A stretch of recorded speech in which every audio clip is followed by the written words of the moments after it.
Hello friends, welcome to EPG Pathshala. I am Dr. Neetu Jain, working as Associate Professor at Indian Institute of Public Administration, New Delhi. Today we are going to discuss about the topic mentoring. Before starting the discussion, let's have a look at the contents.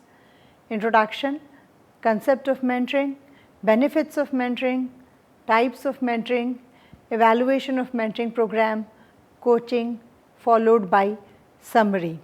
At the end of this module, the students will be able to understand the concept and process of mentoring, appreciate the benefits of mentoring, and delineate different types of mentoring. Introduction to mentoring. Mentoring is to support and encourage people to manage their own learning in order that they may maximize their potential, develop their skills, improve their performance, and become the person they want to be. Rightly quoted by Eric Perslow from Oxford School of Coaching and Mentoring. A mentor is a guide who can help the mentee to find the right direction and who can help them to develop solutions to career issues. Mentoring provides the mentee with an opportunity to think about career options and progress. The mentoring relationship is one of the most complex and developmentally important that a man can have in early adulthood.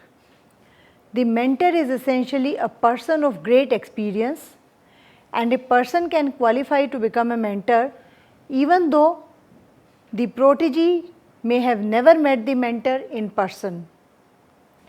Mentoring is described as a symbiotic relationship between two adults who facilitate each other in achieving mutual career objectives in the organization or professional discipline. Mentoring is a positive developmental partnership which is driven primarily by the mentee. It offers a reflective space where the mentee can take responsibility for and discuss their development. Cram mentions that mentoring is composed of two components: career support and psychosocial support. Career support is meant to enhance a mentee's advancement in the organization, and behaviors that fit this type of support include sponsorship, exposure, coaching, protection, and providing challenging assignments. On the other hand, psychosocial support is meant to enhance the interpersonal relationship between the mentor and the mentee, as well as to increase the mentee's competence, identity, and effectiveness in their role. Psychosocially supportive behaviors include acceptance, confirmation, counseling, and friendship. How does mentoring work? Mentoring requires active listening skills, openness, trust, commitment, and emotional maturity. Once the foundation is in place, the relationship is nurtured by a mutual understanding of goals and desired outcomes of the relationship. It is further guided by measurements, accountability, and results in learning and growth. In effective mentoring relationships, both the mentor and the protege avoid dependency and learn to recognize when it is time to let go. Benefits of mentoring. Mentoring can lead to skill enhancement of the protege and can provide them professional identity. It helps in their career development, and therefore it is responsible for leadership and management development, and finally results in organizational development and culture change. It also impacts the retention of staff, as mentoring process leads to higher employee retention. Mentees. In the mentoring, protege have ready access to senior managers which can help in enhancing their self-confidence. They can have a speedier and easier induction into the formal and informal world of organization. This is especially important with young probationary officers or direct recruits from the private sector. A mentor can pass on his experience to the mentee. It is a form of vicarious learning. In this manner, mentees' progress is accelerated and they can avoid making common mistakes. Mentors. Mentors may ask, what is in it for me? There is no doubt that acting in the capacity of a mentor is not easy. It takes time, effort, commitment, and sheer hard work for this process to be successful. However, those who have performed this role indicate several tangible and intangible benefits to them. These include the satisfaction mentors feel at the success of their mentees and the recognition of their advisory skills by higher management for their own career development. Spotting talent amongst less experienced staff can help in future succession planning. It provides them opportunities for developing their own skills that can then be better used in their day-to-day activities and roles. It provides further challenges or stimulation to them, especially when the mentee no longer has the ambition to achieve further promotion but still wants to develop and contribute. Line managers, they may feel that the introduction of an additional party into the development process for a member of their staff is cumbersome, unnecessary, and a dilution of their managerial roles. So, what are the benefits to them? Some features that line managers appreciate allowing them to view mentoring in a positive light include getting second opinion about their mentee from experienced colleagues, improved communication flows between sections and departments by informal rather than formal relationships, getting help in developing staff by provision of additional development opportunities and challenges for mentees. Organization. Mentoring, as with all development activities, does not exist for its own sake, but for the benefit of the organization as a whole, to help improve its effectiveness or efficiency. Specific benefits of mentoring to the organizations are enhanced level of competence of both mentors and mentees, closer working relationships across departments or sections at different levels and between specific individuals, increased level of motivation for all parties, tangible benefits such as lower cost, increased sales, improved qualities, etc. Implementation of a mentoring program. Mentoring requires a culture to support its implementation and fully integrate it into the organization. Without cultural congruence, the challenge of embedding mentoring into the organization is daunting. Any mentoring effort will continuously face challenges that have an impact on its viability and sustainability. For example, an organizational culture that fosters learning strengthens mentoring. If learning is not valued, learning is stifled and mentoring efforts are undermined.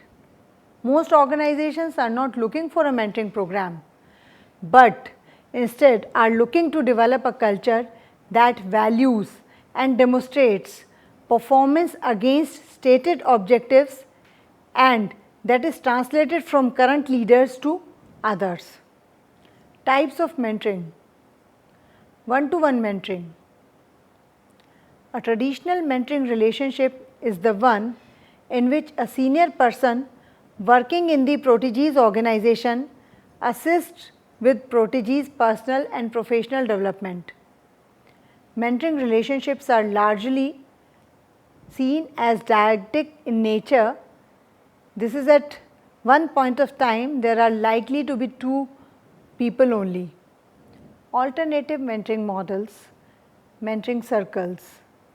This typically consists of a group of several mentees and mentors with the ratio of one mentor for every 2 to 3 mentees, but no individual mentor being allocated to the mentee.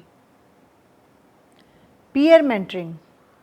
This is similar to a buddy system in which peers often provide mentoring to each other. Buddies are peers who have similar day-to-day responsibilities and may be assigned to new employees. The newcomers learn the ropes from these buddies. This one-to-one interaction can supplement formal trainings and orientation programs, thus accelerating the newcomers' productivity and fostering a sense of belongingness to the organization. Consultant mentors. These are external mentors having mentoring qualities. These are engaged by the firm where there is no one in the organization who has that particular skill or a specific experience. Consultant mentors help prepare middle managers to take on a new or expanded role. E-mentoring. As the organizations are modernizing other learning and development processes, they are now modernizing mentoring by using internet to spread the practice to everyone. Not only does this allow the participants to easily create and manage relationships on their own terms, but it puts them in the driver's seat when managing their career development. The advent of web brings with it the ability to streamline administrative duties through one central location. Therefore, the entire process becomes easier not only for the participants but also for the workplace learning and performance professionals who oversee it. For example, in 2005, Marshall and Islay implemented a customized web-based mentoring program. A key benefit of this program was that it was able to focus on meeting specific needs of each mentee without being limited by geographic boundaries. Reverse mentoring. The idea of reverse mentoring is based on role reversal in conventional practice of mentoring in a corporate culture, where a top-notch manager learns from junior employees on future trends, technology and global perspective instead of regular practice where senior manager trains the junior employee. Generation Y proves instrumental in training the top-rung executives about trends, technology, global perspectives that can be utilized to upgrade the products and services of the organization. This reverse mentoring started almost a decade ago when Jack Welch, the then CEO of General Electric, experimented with a similar idea so that senior management executives could learn the basics of internet to boost technology from their young subordinates. The approach of reverse mentoring stems from the fact that Gen Y is much more indulgent, open-minded and multifaceted as compared to their seniors by virtue of being born and brought up in a more advanced society. The young trainers can re-instill the quality of risk-taking in their chiefs, who are mostly in their 40s and 50s, to work out better strategies. Evaluation of the mentoring program. There are two major types of program evaluation: process evaluation and outcome evaluation. Process evaluation of mentoring program usually involve data from interviews, surveys or program records that shed light on the following areas: number of new matches, types of activities, length of matches, frequency and duration of meetings, and perception of the relationship. Outcome evaluations.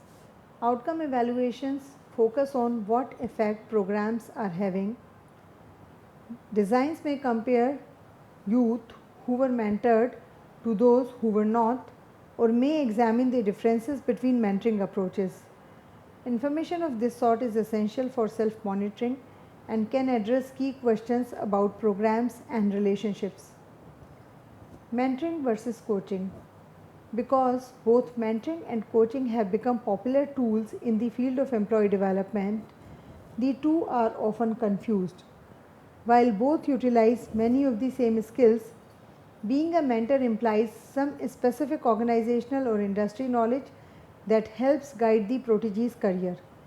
Coaching, on the other hand, is more about bringing an objective process to help someone articulate and achieve his goals. The CIPD differentiates between coaching, mentoring, and counseling. It is helpful to understand these differences, as although many of the processes are similar, they are generally delivered by individuals with different qualifications and different relationship with their clients. The basic differences between a coaching and mentoring can be summarized as: in mentoring, protege learning is focused on attitude. In coaching, protege's learning is primarily focused on abilities. In mentoring, focus is on personal and professional development. In coaching, focus is on technical or professional development.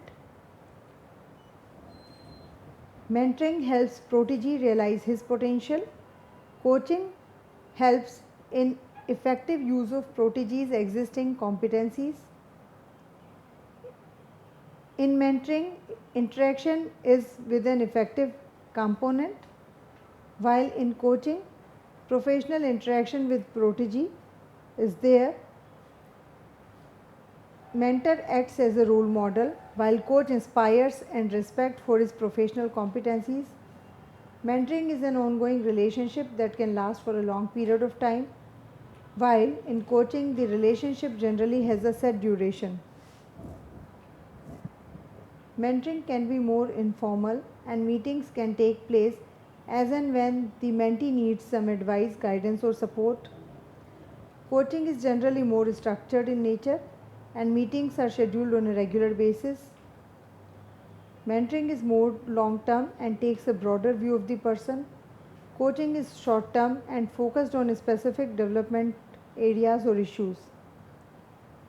Mentor is usually more experienced and qualified than the mentee, often a senior person in the organization who can pass on knowledge, experience, and open doors to otherwise out of reach opportunities. Coaching is generally not performed on the basis that the coach needs to have direct experience of their client's formal occupational roles, unless the coaching is specific and skill focused. In mentoring, focus is on career and personal development, while in coaching, focus is on developmental issues at work. In mentoring, agenda is set by the mentee, with the mentor providing support and guidance to prepare them for future roles. In coaching, the agenda is focused on achieving specific immediate goals.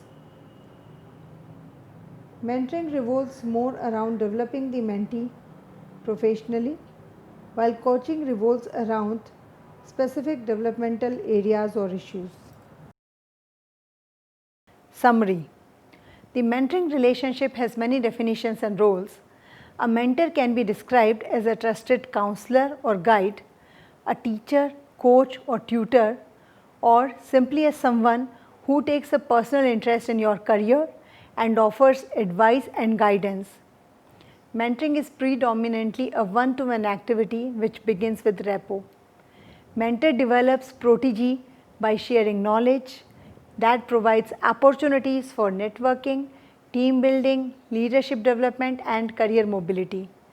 Mentoring enhances communication skills and develops interpersonal skills and also builds self-confidence.